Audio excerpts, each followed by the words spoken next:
When calculating electrical box fill, wire connectors, often referred to as wire nuts, are indeed required to be counted as part of the fill. Article 314.16b of the National Electrical Code, or NEC, directly addresses this. It stipulates that the volume of the box shall not be less than the total volume of the conductors, including splices and terminals, enclosed within the box. This statement is quite encompassing. It means that all conductors present within the box, inclusive of any splices made using wire connectors and any terminals used for connections, must be accounted for when performing box fill calculations. Let's delve deeper into the specifics of how to perform these calculations, considering all the necessary components. Firstly, you need to determine the volume allowance for each conductor present in the box. This allowance is based on the size of the conductor, as specified in Article 314.16b of the NEC. The allowances are as follows. For number 14 American wire gauge, or AUG, conductors, the allowance is 2.0 cubic inches. For number 12 AWG conductors, the allowance is 2.25 cubic inches. For number 10 AWG conductors, the allowance is 2.50 cubic inches. For number 8 AWD conductors, the allowance is 3.0 cubic inches. And for number 6 AWG conductors, the allowance is 5.0 cubic inches. It's crucial to use the correct volume allowance for each conductor size to ensure an accurate calculation. Secondly, you need to count all the conductors within the box. This includes all the circuit conductors, such as the hot, neutral, and ground wires. Each conductor that terminates or passes through the box is counted. However, there are some exceptions. According to Article 314.16b, fixture wires, as defined in Article 402, are permitted to be smaller than number 14 AWG. The volume allowance for these fixture wires is based on the actual conductor size.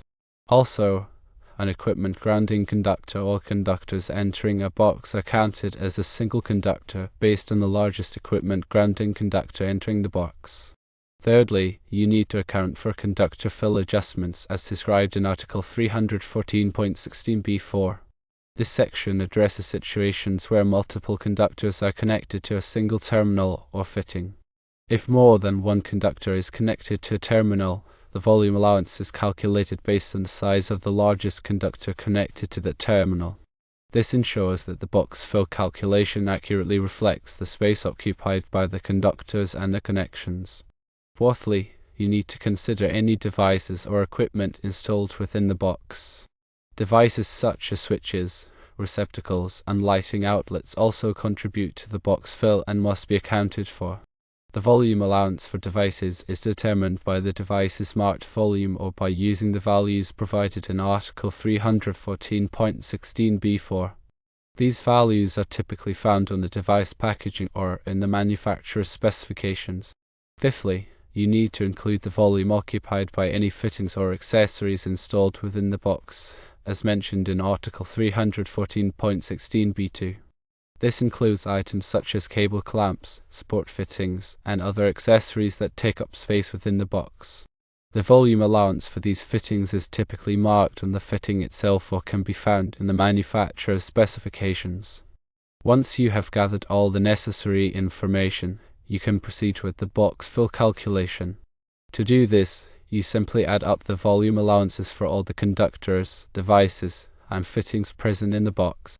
The resulting total volume must be less than or equal to the maximum allowable volume of the box, as specified in Article 314.16a. If the total volume exceeds the maximum allowable volume of the box, you will need to either use a larger box or reduce the number of conductors, devices, or fittings in the box. Failing to do so could result in overheating, damage to the conductors or equipment, and potential safety hazards. Now, let's specifically address the inclusion of wire connectors, or wire nuts, in the box fill calculation. As previously stated, Article 314.16b explicitly includes splices as part of the total volume calculation. Wire connectors are used to make splices, so they must be considered when calculating the box fill. The NEC does not provide a specific volume allowance for each wire connector size or type. Instead, the volume occupied by the wire connectors is accounted for by including the volume of the conductors that are spliced together using the wire connectors. This is because the wire connectors encapsulate the conductors and increase the overall volume of the conductors within the box. To accurately account for the volume occupied by wire connectors, it's important to consider the size and number of conductors being spliced together. Larger conductors and more conductors will require larger wire connectors, which will take up more space within the box. Therefore, it's crucial to choose the appropriate size and type of wire connectors for the conductors being used and to ensure that the box is large enough to accommodate the conductors, wire connectors, and any other devices or fittings present. In summary, when calculating electrical box fill, wire connectors are required to be counted as part of the fill. Article 314.16b of the NEC specifies that all conductors, including splices and terminals, must be considered when determining the total volume. To accurately calculate the box fill, you need to determine the volume allowance for each conductor size, count all the conductors in the box, account for conductor fill adjustments, consider any devices or equipment installed in the box, and include the volume occupied by any fittings or accessories.